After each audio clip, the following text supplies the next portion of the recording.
del Congreso y lo hacemos con esta conferencia inaugural a cargo del profesor Fernando Flores. Fernando Flores es en estos momentos el director del Instituto de Derechos Humanos de la Universidad de Valencia. La Universidad de Valencia tiene como uno de sus institutos de investigación más relevantes, precisamente este, no solo por la persona que lo creó y lo dirigió en su primera etapa, el profesor Javier de Lucas, que es muy conocido a nivel internacional en el campo de los derechos humanos, sino por la integración de una gran diversidad de perspectivas que son necesarias y complementarias para una adecuada comprensión e investigación en la materia de los derechos humanos. En la actualidad, como digo, el instituto lo dirige el profesor Fernando Flores, quien a su vez dirige también la colección de cine y derecho de la editorial Tirant-lo Blanc, una colección que también en su momento puso en marcha el profesor Javier de Lucas. Y me parece interesante subrayar este aspecto del currículum del profesor Flores porque el abordaje de una materia sobre todo para los que no están iniciados en ella, tan aparentemente ardua y árida como es el derecho a través del cine, resulta pues una gran facilitadora, ¿no? Pero no solo para los que son ajenos al mundo del derecho, también para los que nos ocupamos del derecho, el abordaje literario a través de los relatos de ficción nos ayuda a iluminar muchos aspectos del derecho y particularmente de los derechos humanos, porque gran parte de estas películas en lo que últimamente, finalmente, vienen a reflexionar o a plantearse son cuestiones cuestiones de justicia. No solo por estas posiciones de responsabilidad que ahora desempeña el profesor Flores, no solo por su condición de profesor titular de Derecho Constitucional con una larga trayectoria que le ha llevado a ocuparse pues, de muchas cuestiones relacionadas específicamente con los derechos fundamentales, sino también por otra vertiente que puede parecer menos relevante, pero para mí me parece también que da mucho realce a la figura del ponente de hoy, como es la tarea de gestión y de gestión pública. Me parece que el profesor Flores es un candidato perfecto para hacer esta presentación del Congreso cuando trata sobre educación y derechos humanos. Él ha desempeñado responsabilidades políticas tanto en la Generalidad Valenciana como en el Gobierno de España, siempre en materias muy próximas a los derechos humanos, y por toda esta trayectoria académica, científica y de gestión, es sin duda la persona que más, o de las que más, autoridad tiene para hablar hoy en día en este Congreso sobre el título de su conferencia, La educación, una cuestión de derechos humanos. Sin más, tiene la palabra el profesor Flores. Muchísimas gracias. Buenos días.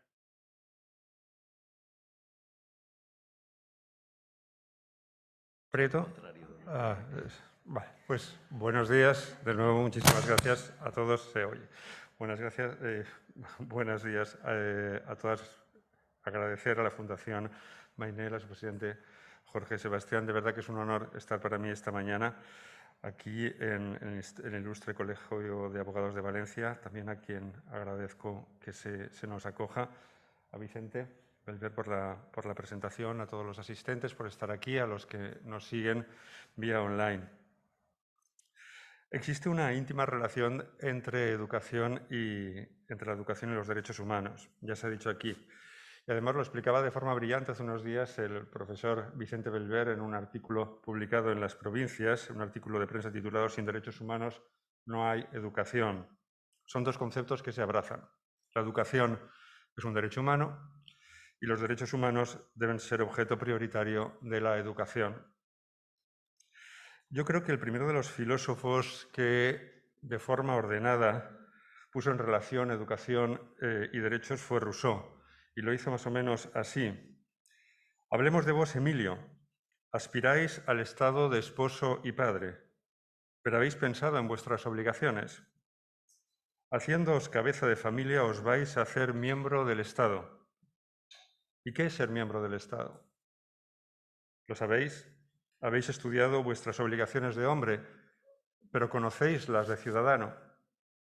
¿Sabéis qué cosas es gobierno, leyes y patria? ¿Sabéis a qué precio os es lícito vivir y por quién debéis morir? ¿Creéis que todo lo sabéis, que todo lo habéis aprendido y todavía no sabéis nada? Antes de tomar asiento en el orden civil, aprended a conocerlo y a saber qué puesto os corresponde. Se trata, como sabéis, del Emilio, de la educación, escrito por el suizo en 1762. Un tratado que propone un sistema educativo que permita al hombre natural, ese hombre que se nos dijo que es bueno por naturaleza, que le permita convivir con la sociedad corrupta.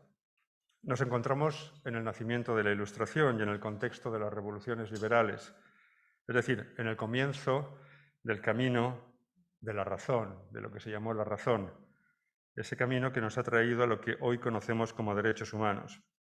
Es verdad que los derechos humanos hunden sus raíces mucho más atrás.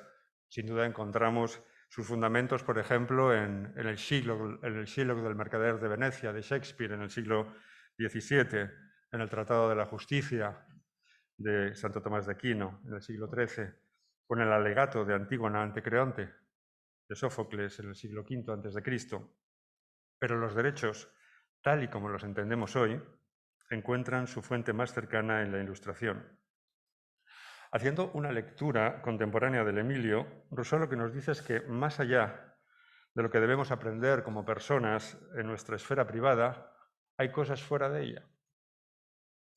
En la sociedad hay cosas que debemos aprender. Y nos habla de gobiernos, nos habla de ley, de gobierno, de leyes, de patria y nos habla de obligaciones para el ciudadano. Aquí la palabra leyes y ciudadano son relevantes, muy relevantes para nuestro tema, porque las leyes se van a convertir en el principal instrumento de protección de los derechos del ciudadano. Primero, como límite al poder del Estado, como límite a los abusos del Estado, como límite a los privilegios que el Estado en su momento, en aquel momento, contenía y que hoy todavía en ocasiones sostiene. Y después como órdenes legítimas por democráticas al mismo Estado para que tome medidas de protección y de promoción de los derechos, sean estos libertades públicas, sean derechos políticos o sean derechos sociales. Desde entonces, desde finales del siglo XVIII, educación y derechos humanos han evolucionado mucho, han desarrollado vidas independientes, pero íntimamente relacionadas. Y por eso puede decirse que en el contexto actual, ambas, una y otros, son juez y parte mutuamente. La educación es un derecho y sirve a los derechos, y sin la dignidad de las personas y el respeto a los derechos como fin último, el significado, la palabra educación, significaría poca cosa. En la actualidad, si nuestra mirada se circunscribe a lo formal, podemos afirmar que educación y derechos humanos son fundamentalmente, a partir de la Segunda Guerra Mundial, de la Segunda Posguerra Mundial, la historia de un éxito.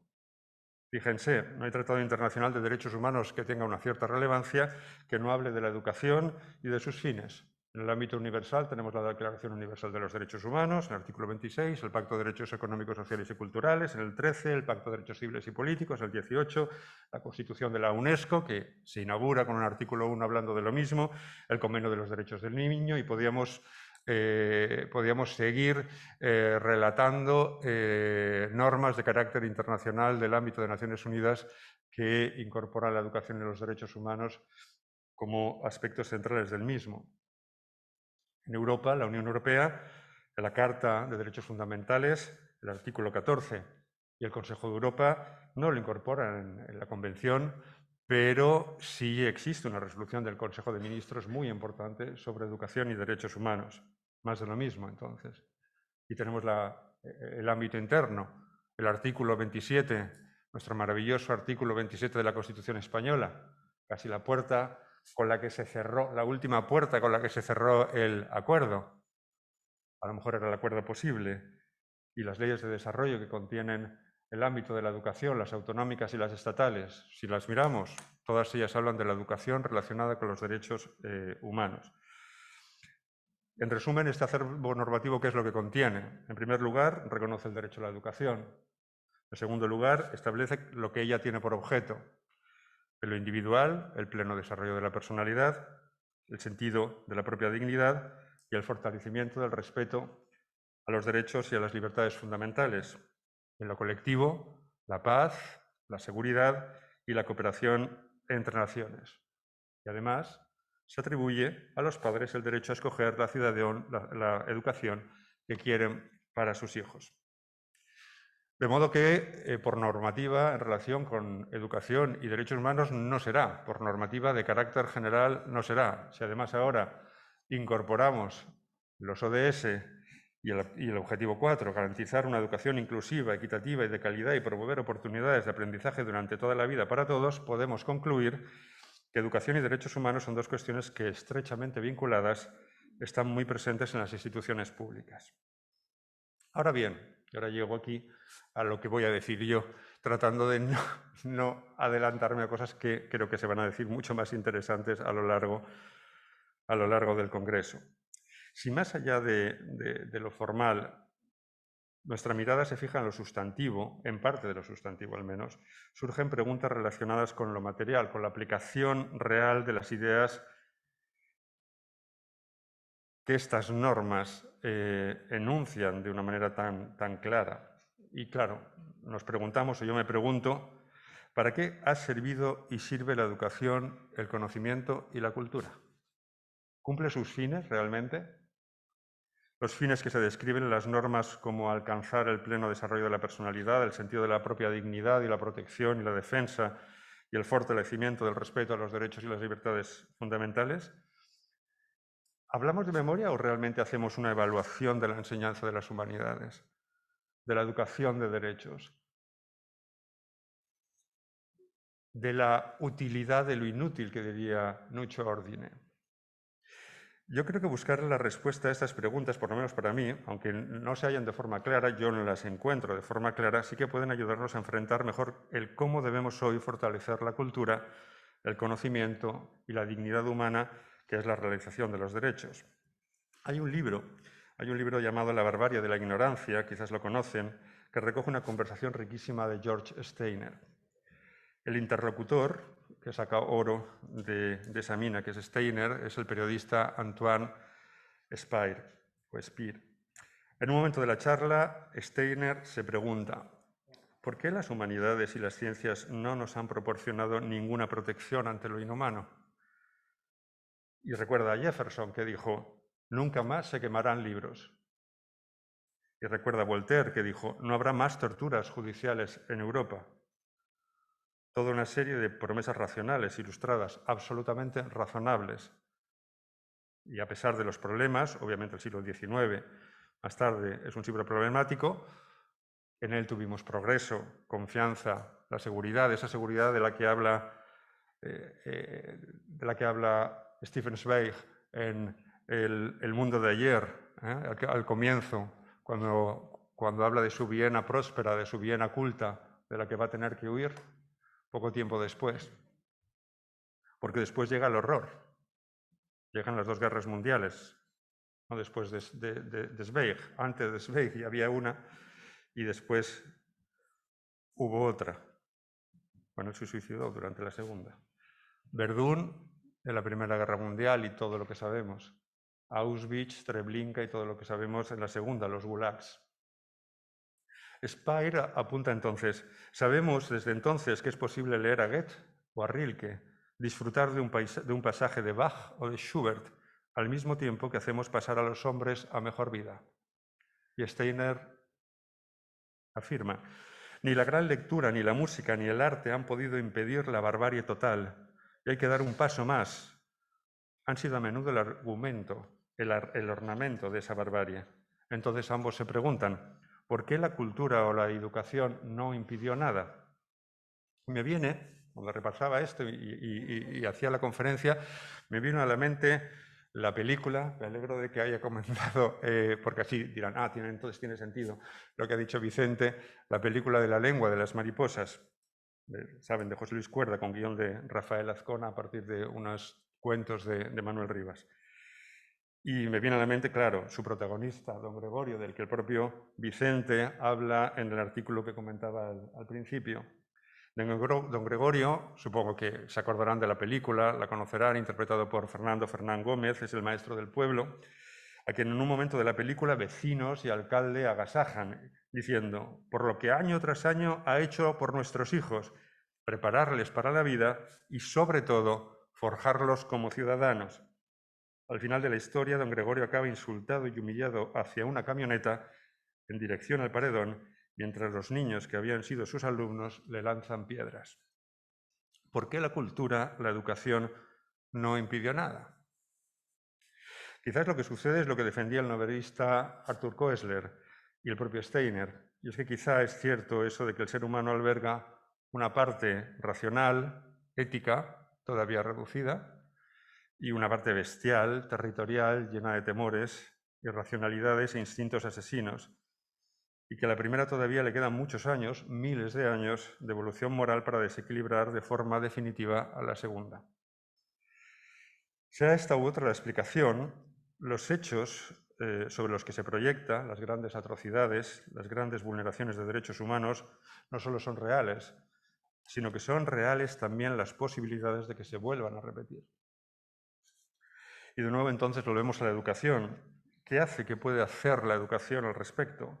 ¿Qué tipo de educación debemos procurar que resista, y entre comillas, porque es lo que dice, lo que se pregunta el propio Steiner y Speyer, los fantasmas de la aniquilación y el retorno a la barbarie? Yo creo que para responder a estas preguntas, primero hemos de entender que existen, y lo voy a hacer por simplificar, dos niveles de relación entre la educación y su impacto en la protección y respeto a los derechos. Hay un primer nivel, para mí el verdaderamente relevante para nuestro tema, que se sitúa en lo que podríamos llamar la vida cotidiana.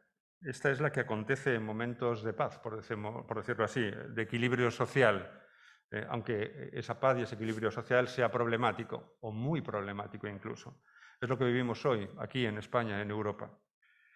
Mi convicción es que en estos momentos el nivel de respeto a los derechos humanos, a los derechos fundamentales, que son los derechos humanos llevados por las normas constitucionales y legales a la realidad de cada uno de los estados, que este respeto a los derechos humanos, digo, se relaciona muy directamente no solo con la fortaleza del Estado de Derecho, que por supuesto se anuda a él, sino con el nivel de presencia de los derechos humanos en la educación. Y aquí hablo de la educación en un sentido amplio, a todos los niveles, porque entiendo aquí, lo subrayo, que además de las instituciones de enseñanza, no puedo más que estar de acuerdo, primero, porque es una persona que respeta mucho la autoridad, pero además porque en este caso incluso me convence con el señor decano, además de las instituciones de enseñanza, la responsabilidad de las organizaciones sociales, de los medios de comunicación, de los partidos políticos y de sus representantes es vital para mantener ese respeto cotidiano. Que mis alumnos de Derecho Constitucional 2, el año pasado, en 2020, hace poco más de un año, no supieran ni uno, qué sucedía en el puerto de Arguineguín, en Canarias, cuando había miles de personas a la intemperie, con una atención, yo creo que atroz, vulneradora de sus derechos, que ellos no supieran nada de lo que sucedía, a pesar de que había salido o estaba saliendo en algunos medios, es verdad que no con especial profundidad, y que cuando yo los puse, les indiqué que de una semana para otra mirasen, se informasen, porque teníamos que hablar de los derechos que allí se estaban si acaso vulnerando, o por lo menos que estaban en entredicho. A la semana siguiente, y a partir de las informaciones que habían leído, me dijeron que lo que más les preocupaba era por qué a esas personas se les estaba poniendo en hoteles, si se merecían que se les tratara como a turistas. Y no habían preparado, a pesar de que había alguna noticia, que habían sido detenidos más de 2.000 personas durante más de 72 horas, sin autorización judicial, sin acceso a la defensa, sin abogado, que habían permanecido al raso durante varios días, sin preguntarse eso. Esa, digamos, no solo falta de sensibilidad, sino falta de buena información, tiene una relación directa con la vulneración impune por parte del Estado de derechos básicos de miles de personas.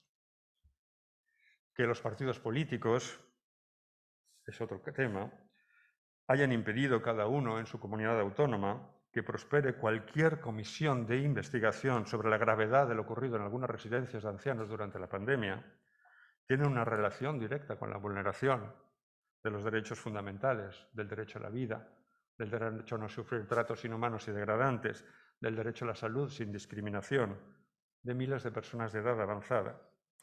Lo que quiero decir, tratando de contestar a Steiner y a Spire, es que en estos casos la cultura, la educación en derechos humanos sí protege derechos, porque en Canarias, más allá de la ausencia de interés de mis estudiantes, que eran estudiantes de Derecho de segundo año y estábamos en clase de Derechos Fundamentales, la presión de las organizaciones sociales, de la Iglesia, de algunos medios de comunicación, la sensibilidad de parte de la ciudadanía, de algunos partidos, impidió que se prolongase la grave situación de los inmigrantes, que los conatos de xenofobia que aparecieron, que fueron instigados por otros partidos políticos, prosperasen y que las condiciones y trato de sus derechos, poco a poco, sin llegar a, digamos, a ser merecedores de volteo de campanas, mejorasen ostensiblemente.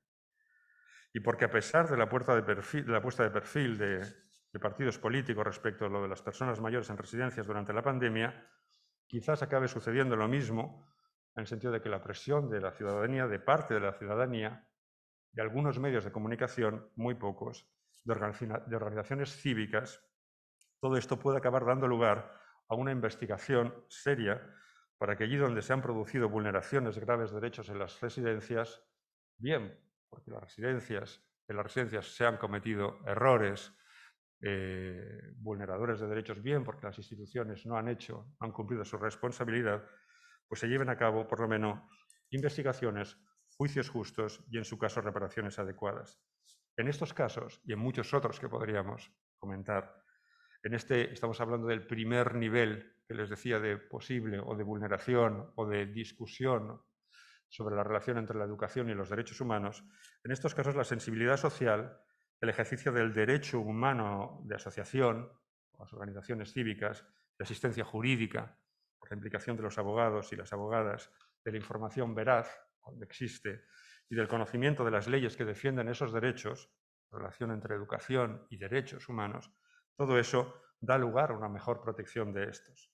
En la medida que ello falla, en la medida que esta educación de derechos falla, se resiste a esa protección. Del otro nivel, el que corresponde con el horror, aparte de lo dicho, solo comentar dos cosas. La primera es que una vez se llega a él, el espacio para los derechos humanos es prácticamente nulo. Los efectos de la educación casi desaparecen. La segunda idea es que entre el primer y el segundo nivel, entre la cotidianidad y el horror, muchas veces no hay una separación clara, sino una pendiente deslizante que muchas veces es imperceptible. Aquí aconsejo vivamente, y probablemente lo conozcan y lo hayan leído, un libro titulado Los amnésicos, de Gerald Schwarz. Schwarz es una alemana, periodista, descendiente de una familia de empresarios que se aprovechó de la primera parte, del primer momento de la persecución de los judíos, digamos, la persecución suave, cuando lo que se hacía era emitir leyes que les impedían de una manera razonable mantener sus empresas, por ejemplo, o circular libremente, digamos, ejercer sus derechos aunque no se les suprimía. Ella cuenta, y no lo justifica, cómo muchas personas normales, normales, ciudadanos, aceptaron cultos, ciudadanos educados, aceptaron de una forma natural una creciente actuación legal y social hacia la brutalidad, hacia la vulneración de los derechos humanos, hacia aquellos que eran indiferentes.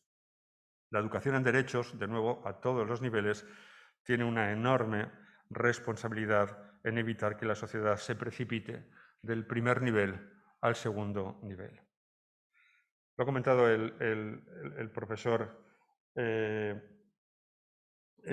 decano de mi facultad, la profesora Ángeles Solanes, escribía el otro día en prensa un artículo que titulaba Educar en Derechos Humanos versus activismo de sofá, y reclamaba ahí dos cosas importantes. Primero, entender que cotidianamente estamos rodeados de situaciones y relaciones que son el ejercicio son ejercicio y vulneración, en su caso, de derechos humanos.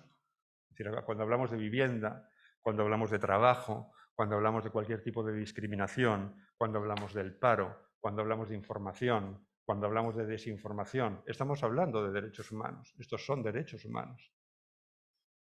Porque a veces hablamos de derechos humanos como si estuvieran en la Declaración Universal de los Derechos Humanos, pero no estuvieran en la Constitución Española o en nuestras leyes. Oiga, no se vaya tan lejos, que está muy bien. Está toda la discusión sobre qué grado de aplicabilidad positiva tienen los tratados internacionales, etcétera, etcétera, aplicabilidad directa. No, si véngase, si no hace falta tampoco muchas veces, aplique la ley. Si lo único que le pido es aplique la Constitución y aplique la ley. Entender, por lo tanto, que los derechos humanos los tenemos con nosotros cada día y asumir que la educación dirigida a procurar el libre desarrollo de la personalidad y el respeto a los derechos y libertades, la finalidad de la que hablan las normas, exige una implicación, un activismo en todos los órdenes sociales. Esta implicación, este activismo, añado yo, debe ser consciente de la enseñanza de don Gregorio, de la enseñanza que don Gregorio traslada a sus alumnos sobre aprender a ser personas libres y a cuidarse activamente de quienes van a tratar de impedirlo. En un momento dado, en el momento del discurso, ese discurso que hace cuando le hacen el homenaje, don Gregorio dice: el lobo nunca dormirá en la misma cama que el cordero. El activismo debe ser consciente de ello y debe actuar en consecuencia, estudiando, trabajando, denunciando. Y termino. Cuando Rousseau interpelaba a Emilio sobre su perfil social, sobre su condición de ciudadano, llamaba su atención sobre la ley, la máxima expresión de la soberanía democrática, como instrumento fundamental para hacer realidad la condición de ciudadano. Y decía: antes de tomar asiento en el orden civil, aprended a conocerlo y a saber qué puesto os corresponde. El puesto que nos corresponde como ciudadanos, creo yo, es el que hoy ocupamos aquí. Entender que sin la ley democrática no hay ciudadanía, sujetos de derechos, del mismo modo que sin derechos humanos no hay educación. Muchísimas gracias.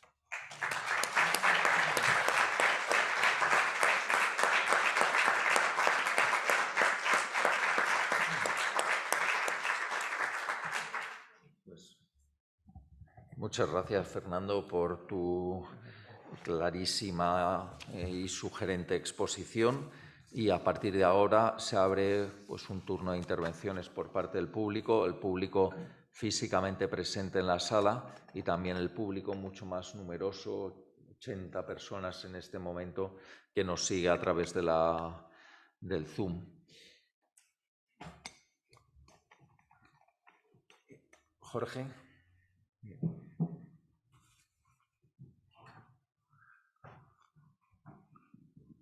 Muchas gracias y enhorabuena al profesor Flores por su ponencia. Y hablando de lo que al menos en este momento me puede tocar aquí más directamente desde una fundación, ¿qué le pediría, propondría, exigiría a la sociedad civil? Hay otras personas aquí que pueden también, por supuesto, hablar en nombre de las administraciones públicas, pero ¿cuál es el papel o qué canal propondría para la intervención desde la sociedad civil organizada, como por ejemplo podamos ser una fundación o una ONG? Gracias, Jorge.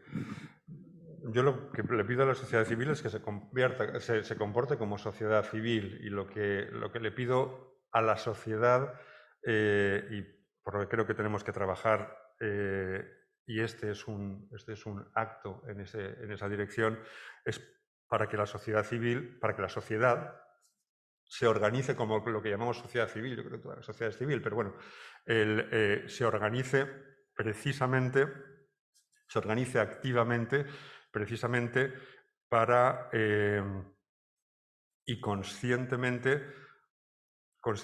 de que la actuación es una protección de sí misma y es una protección como sociedad en el conjunto. La idea, para mí, lo interesante de la idea de sociedad civil es la idea de colectivo, es decir, es la ruptura del individuo.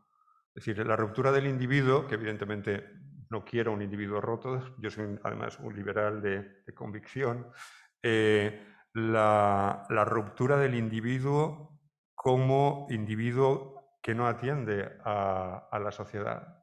La sociedad civil, cuando se organiza, digamos, rompe al individuo, a ese individuo egoísta, relacionándolo con los demás e implicándolo. La sociedad civil, por lo tanto, en mi opinión, lo que tiene que hacer cada una según su naturaleza, las organizaciones cívicas, es luchar activamente por la defensa, por la protección de los derechos, pero desde una manera no solo, como decía, no solo, digamos, defensiva, sino de una manera atacante. Ahora está de moda, ¿no? Sin complejos. Es decir, a mí me da la sensación de que hemos pasado de un cierto momento en que los que tenían complejos eran los que tenían que tenerlos, es decir, las personas agresivas, las personas violentas, las personas que eran capaces de justificar el ataque, la vulneración de los derechos fundamentales, de los derechos humanos de la gente más débil. Hemos pasado de que había un cierto complejo en ese modo de pensar, el lobo siempre va a existir, a un momento en el que precisamente quienes defienden los derechos humanos, quienes defienden el entendimiento, quienes defienden la no violencia, parecen acorralados y parece que tienen que pedir permiso para hacerlo, porque todas las opiniones al parecer son respetables, cuando en absoluto lo son, en mi opinión. Mi idea de sociedad civil es la idea de la sociedad civil, o es la idea de la unión de personas que conjuntamente trabajan de una manera activa para defender, proteger y contra la vulneración de los derechos humanos. Por supuesto, equivocándose a veces. Es decir, no se puede pedir a la sociedad civil que no se equivoque. Yo he trabajado, antes lo ha dicho Vicente, yo he trabajado 8 años en el mundo, 9 años en el mundo de la administración. Soy muy crítico con la administración, pero también soy muy comprensivo, en parte, con la administración, porque sé que vivir dentro de la administración es un mundo muy difícil, por muchas razones. Pero en un sistema en el que al final el resultado o los resultados es la suma de un montón de vectores en el que cada cual se defiende como puede, la sociedad se defiende de manera colectiva y se defiende atacando cuando se la daña. Entonces creo que lo que le pediría a la sociedad civil es más asertividad. Tengan en cuenta que yo soy de Salveme el Cabañal.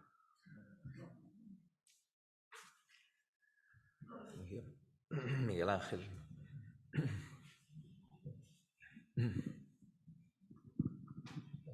Bueno, muchas gracias por la intervención y realmente lo del paso del nivel 1 al 2 con el tema de la amnesia, he de reconocer que me ha tocado porque evidentemente ese deslizamiento es una realidad social y te agradezco que ya pongas la atención sobre eso porque nos ayuda a ver los procesos y a estar como más alertas, ¿no? A no dejarnos.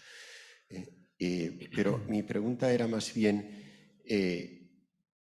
con el final tuyo, ¿no? O sea, realmente si la ley es la garante de los derechos humanos y si es la que nos sitúa como ciudadanos, también observamos en la historia tantas leyes, tantas normativas que realmente, en definitiva, no promueven los derechos humanos, ¿no? Entonces, también como estás acompañado de un filósofo del derecho y tú como constitucionalista, o sea, ¿dónde está el último punto de garantía de que la norma, de que la ley realmente responda a los derechos humanos? ¿Empiezo yo? ¿Quieres tú, Vicente? Bueno, le voy a dar una respuesta formal y una respuesta menos formal. La respuesta formal es, la última garantía es el Tribunal Constitucional.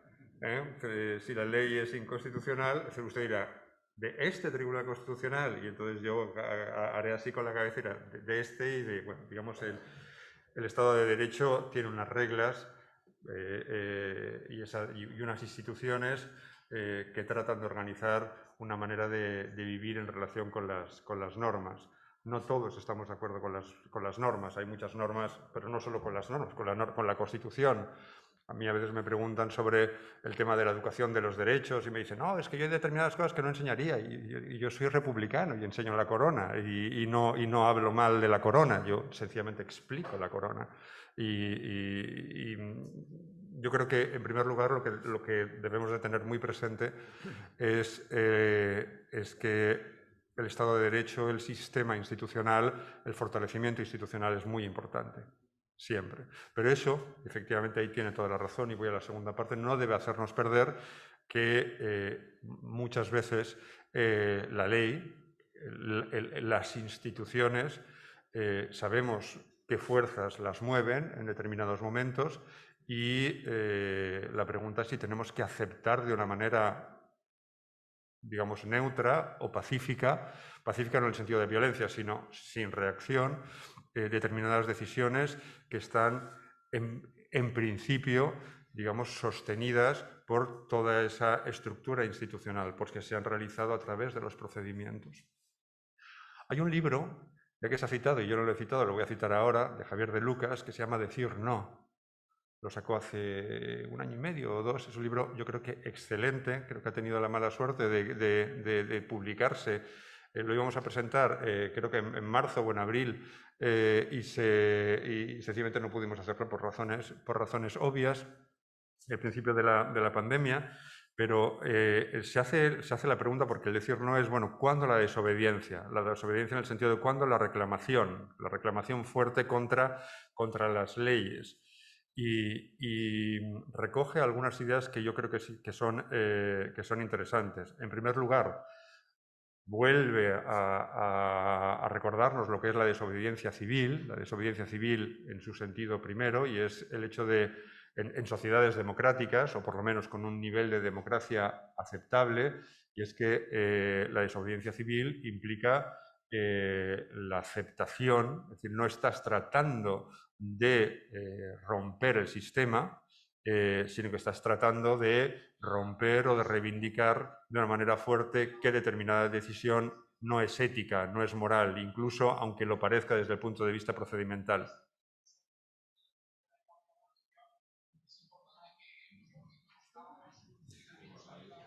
Hay una competición. Yo digo, soy yo, ¿no? Ya hablo en estéreo con 2 ideas a la vez, que sería ya como la pera. Digo, lo cierto es que en mi cabeza, supongo que la de todos ustedes les pasa. Es decir, estás diciendo una cosa y a veces estás diciendo, soy capaz de decir una cosa y pensar a la vez. Si tuviera 2 bocas, sería capaz de decir 2 ideas a la vez. Es una cosa loca, pero no sucede, ¿verdad? Bueno, disculpad. No sé, afortunadamente, pues digamos que contra esa realidad, que claro, es una realidad que cada uno de nosotros pensamos individualmente o en grupo. Esa realidad me refiero de decisiones institucionalmente aceptables, pero que a nuestro entender chocan de una manera frontal contra nuestras creencias más profundas, más éticas. Existe precisamente la lucha, la reivindicación y, en su caso, incluso la desobediencia, aceptando las consecuencias de lo que la desobediencia en un Estado democrático tiene. Evidentemente el tema es más complejo y cuando bajas a tierra las cosas son duras o difíciles, pero para mí esa es como superficialmente una primera respuesta. No sé, Vicente. No, bueno, muy brevemente, porque te queremos aprovechar a ti, vamos. Pero la mera distinción entre derechos fundamentales y derechos humanos pone de manifiesto pues, que la cuestión no se resuelve en el interior de cada Estado soberano, por muy democrático que sea.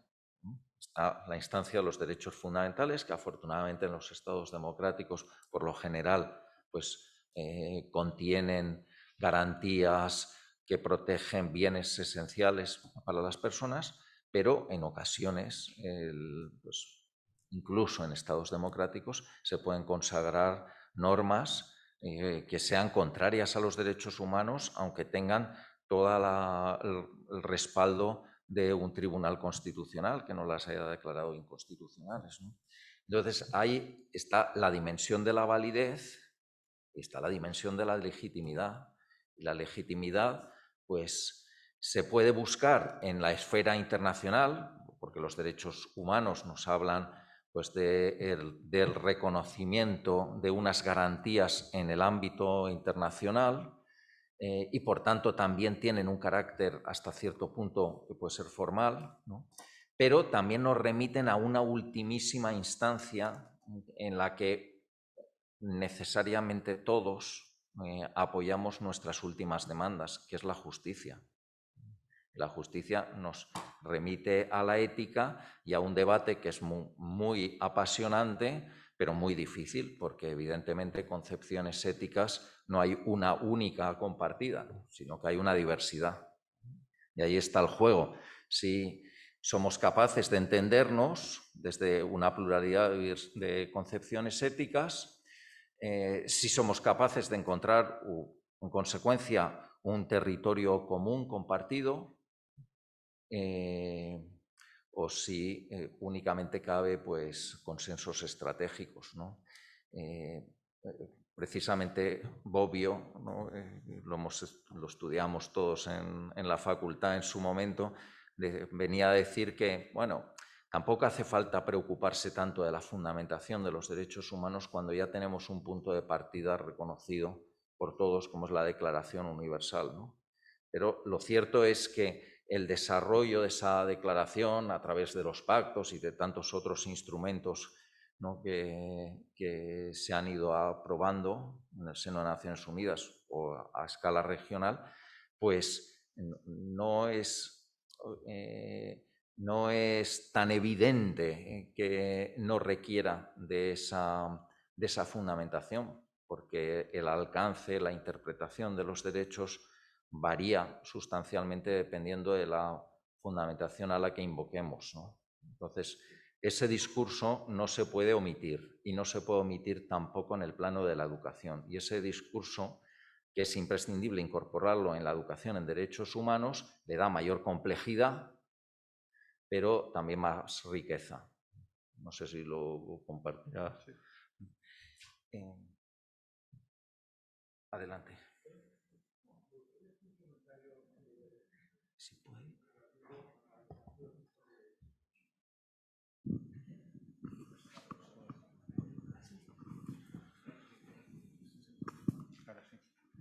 Gracias. Efectivamente, la educación es un asunto de derechos humanos y yo diría que casi es un derecho fundamental de todos recibir una buena educación. Pero hay una cosa que me gustaría señalar y es que en las sociedades modernas esa educación no cubre algunos aspectos que en mi opinión son fundamentales. Y me refiero a que haya una educación general muy elemental en matemáticas, porque hay una enorme cantidad de información que se recibe que tiene un contenido numérico que normalmente la mayor parte de la población no sabe apreciar bien.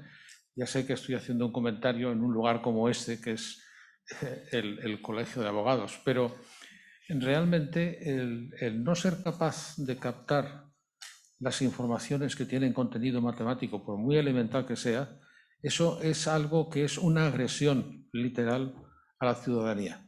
Y realmente creo que en estos 2 años hemos tenido montones de ejemplos que tienen que ver con los datos que se han dado sobre la pandemia, hablando de tonterías, de curvas, que si se aplanan, puntos básicos, cosas así. Entonces, ese aspecto es un aspecto menor, no cabe la menor duda, pero no creo que en el siglo XXI sea una cuestión que no sea importante.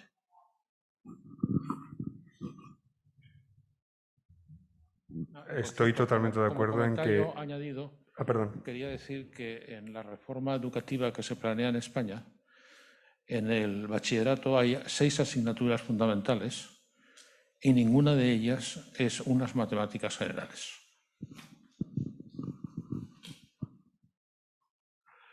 No lo sé, bueno, si lo dice usted, es así. Yo estoy de acuerdo en la idea de que, sobre todo en momentos en los que la técnica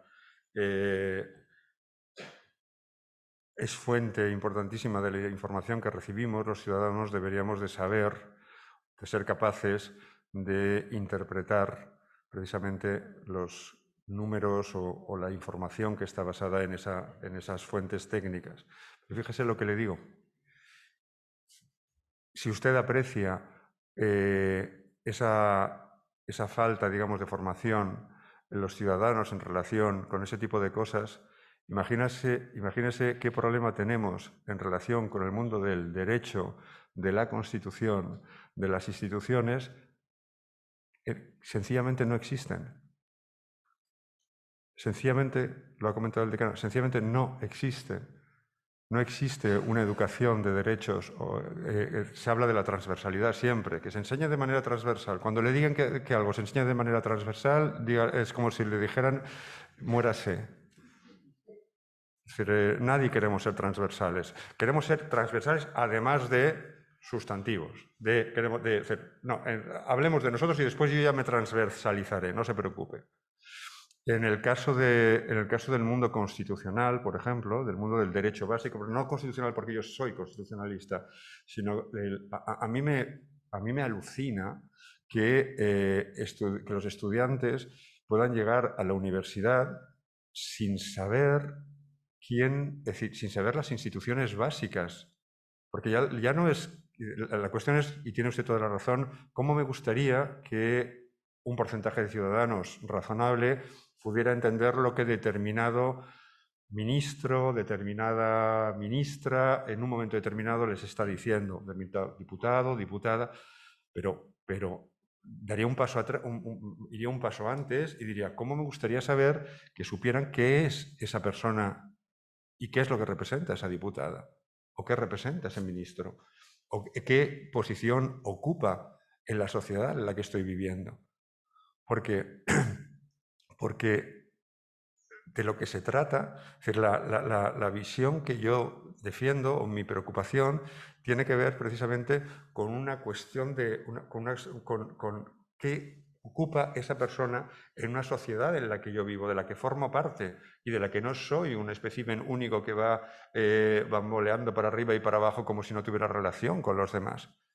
Es cierto que es bueno que yo sepa la información para saber cómo comportarme, pero también es bueno, digamos que no se contradice, solo trato de hacer ver que si en el mundo de las matemáticas y las ciencias, que es yo creo que el mundo más cuidado en la educación respecto a las humanidades, yo creo que eso no tiene muchísima discusión, aunque todo tiene discusión en la vida, si eso es así, en relación, desde su perspectiva, en relación con el mundo de lo matemático, puede imaginarse cómo estaremos los que defendimos la posición de las humanidades. Y es, efectivamente, es posible, y yo no soy un especialista en el tema, que a lo mejor pues haya que darle una buena vuelta a los planes de estudio, y ahí yo sí lo dejo para las personas que sepan más, ¿no? Pero bueno, como apreciación me parece interesante y útil. Tenemos algunas preguntas que van entrando por el chat. La primera la fórmula Isidro Clemente, pero yo creo que en buena medida ha sido tratada porque se asemejaba bastante a la que planteaba Miguel Ángel Sancho. Y, por tanto, y si no es así, Isidro, te ruego que nos lo digas, ¿no? También para que podamos pues lanzarla de nuevo. Y Indira Mercedes nos plantea la siguiente pregunta. Buenos días, soy Indira Ordóñez desde Guatemala. Tengo 2 preguntas. ¿Quién es el garante principal de los derechos humanos? Segunda, ¿hay alguna jerarquía entre los derechos humanos? El garante principal de los, en cada país, vamos a ver, todos somos garantes principales de los derechos humanos. Bueno, primero la respuesta, ¿y dónde está la jerarquía? Pero lo reitero, es decir, las instituciones son garantes de los derechos humanos. Es decir, en un país democrático, el poder legislativo, el poder soberano, es el poder que regula sobre los derechos fundamentales, que son los derechos humanos, más allá del matiz que hacía Vicente, en cada uno de los países, y el legislar sobre los derechos es garantizar los derechos. Después tenemos a los tribunales. Los tribunales ordinarios son, en mi opinión, los garantes realmente, digamos, de la posible vulneración. Es decir, lo más importante en el mundo, por lo menos desde la perspectiva jurídica, son los tribunales ordinarios. El Tribunal Constitucional es el garante último, pero es un carácter que digamos, que protege derechos particulares de algunas personas y que después da las pautas generales de interpretación de la Constitución, y por eso es importante, pero son los tribunales ordinarios los que están defendiendo el día a día de los derechos fundamentales, de los derechos humanos, por tanto. Y después es la sociedad. Es decir, la sociedad civil es lo que estamos hablando, y creo que es uno de los aspectos de este congreso que me parece más reseñables, y es tener en cuenta que, además de las instituciones de la enseñanza, es la sociedad civil ampliamente entendida la mayor responsable y la mayor garante de los derechos humanos y de los derechos fundamentales. Son las organizaciones cívicas, son los partidos políticos, por su relevancia en el nivel institucional, son los medios de comunicación. Cuando un medio, y los medios de comunicación de una manera absolutamente relevante, no es perdonable. Una cosa es que yo no cometa violencia contra nadie, y menos contra los medios de comunicación por la cuenta que me tiene, pero me enfado enormemente con los medios de comunicación y con periodistas. Me enfado enormemente cuando mienten, cuando no cumplen mi derecho a recibir una información veraz, es decir, una información contrastada. Cuando me mienten, están no solo vulnerando un derecho humano, sino que están provocando la vulneración en cadena de derechos humanos invisiblemente, que no se ven, que recaen sobre los más débiles. Eso es así. Cuando una persona se va a hacerse una fotografía delante de un centro de menores, de personas, de niños, de niñas, de menores, haciendo ver que ahí dentro hay delincuentes, tratando de poner a un barrio, a una sociedad, en contra de personas en situación de vulnerabilidad, que son niños, y hay medios de comunicación que reproducen eso sin ninguna crítica no en el sentido de criticándolos, sino haciendo ver, contrastando lo que esa persona está diciendo, que por supuesto tiene todo el derecho del mundo a decirlo, pero contrastándolo con la realidad de los problemas que provocan esos niños. Cuando eso no sucede, cuando lo único que sucede es que los medios de comunicación importantes le dan voz a esa persona, se están vulnerando los derechos fundamentales y se están provocando una vulneración invisible que no vemos nadie. ¿Y qué es vulneración de derechos fundamentales? Sencillamente provocar dolor a personas, atentar contra su dignidad. Porque a lo mejor lo que tenemos que hacer es de nuevo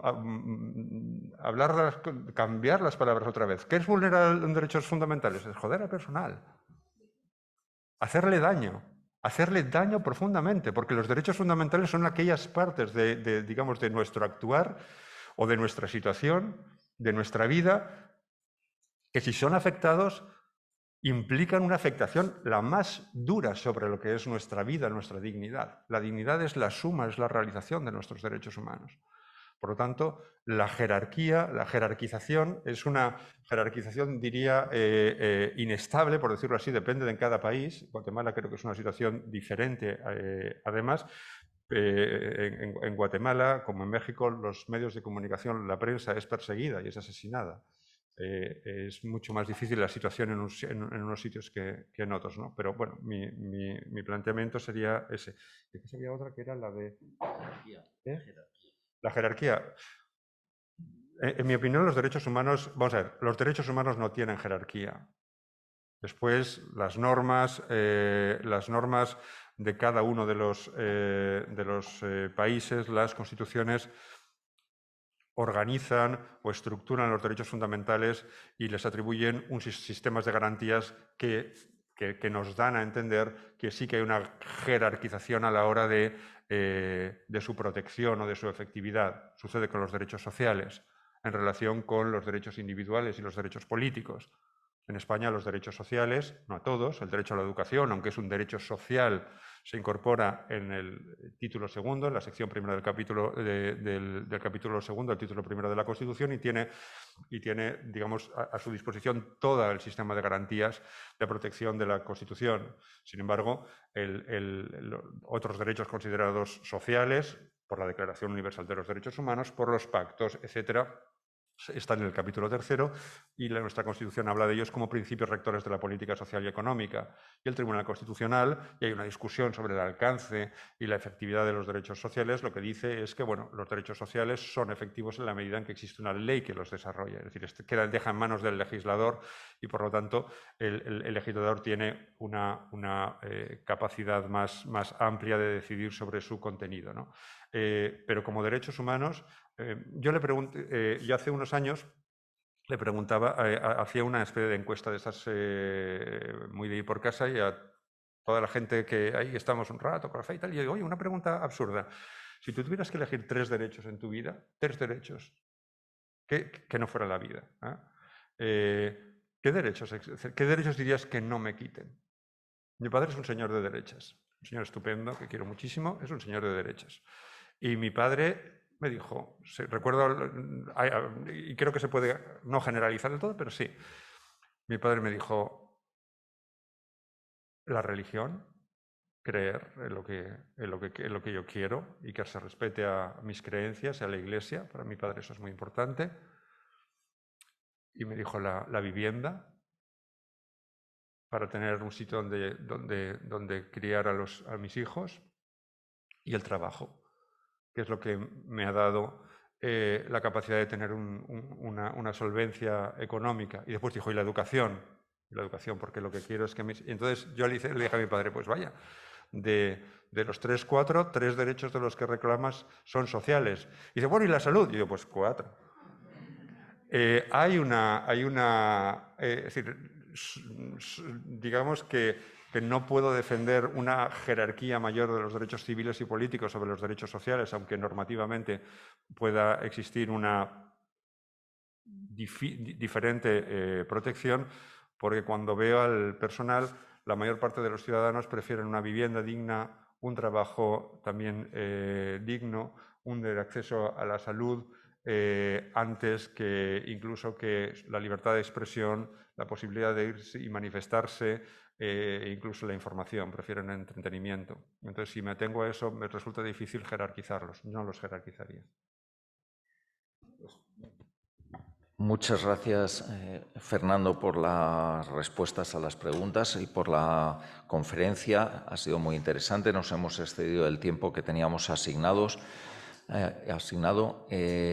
Ha incidido, Fernando, en la importancia de la educación informal, cuando hablaba del primer nivel de la educación y los derechos humanos, del papel de los medios de comunicación, de la sociedad civil, de las redes sociales, ámbito muy difícil de manejar, pero imprescindible para el campo precisamente de la educación en derechos humanos. Y ahora vamos a centrarnos en el papel de la comunidad educativa, que indudablemente también tiene un protagonismo decisivo en el campo de la educación en derechos humanos. Pues nada, despedimos con un aplauso a Fernando por su brillante intervención.